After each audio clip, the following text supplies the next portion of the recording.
BTAD অঞ্চল এতিয়া সকলোৰে বাবে জ্ঞাত।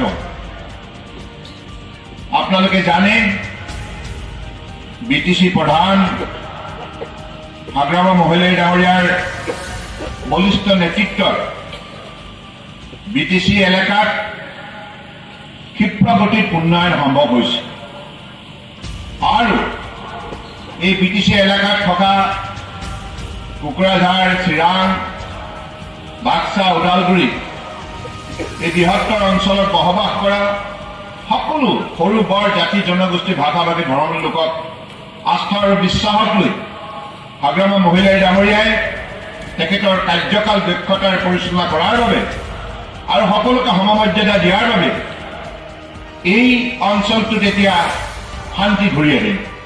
ইয়াৰ বাবে প্ৰত্যেকগৰাকী ব্যক্তিয়ে সামাজিক দায়বদ্ধতাৰে তেখেতে সামাজিক যিখিনি কৰ্তব্য পালন কৰিব লাগিব, কাৰণ সমাজখনক মৰ্যাদা প্ৰদান কৰি সমাজত বসবাস কৰা ব্যক্তিসকলৰ প্ৰতি শ্ৰদ্ধা ভক্তি ৰাখি যদি সেই সামাজিক কৰ্তব্য নিষ্ঠাৰে পালন কৰে তেতিয়া নিশ্চিতভাৱে সমাজখন আমি ভবাৰ দৰে শান্তিপূৰ্ণ অৱস্থাত বৰ্তি থাকিব পাৰোঁ। গতিকে সেইবাবে অন্যতম শ্ৰেষ্ঠ ৰাজ্য হিচাপে প্ৰতিষ্ঠা কৰিব বিচাৰে অসমৰ বুকুত থকা সম্পদ সম্ভাৱনা শক্তিক যদি উজ্জীৱিত কৰিব লগা হয় তেতিয়াহ'লে শিক্ষাৰ আশ্ৰয় ল'বই লাগিব আৰু শিক্ষাৰ লগতে সমান্তৰালভাৱে ক্ৰীড়া আৰু সংস্কৃতিক প্ৰাধান্য দিব লাগিব। শিক্ষা, ক্ৰীড়া আৰু সংস্কৃতি এই তিনি বিষয়বস্তুৰ ক্ষেত্ৰত কোনো সমাজ যদি প্ৰাণৱন্ত হয় সেই সমাজত পৃথিৱী কোনোৱে ৰোধ কৰিব নোৱাৰে।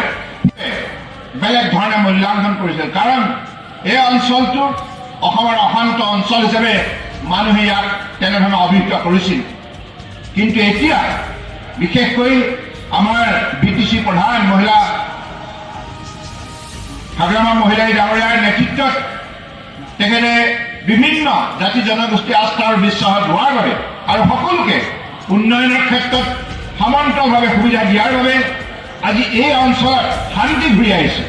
আটাইতকৈ উল্লেখযোগ্য তেখেতৰ কাৰ্যকালৰ এইটোৱেই কথা যে শান্তি ঘূৰি আহিল।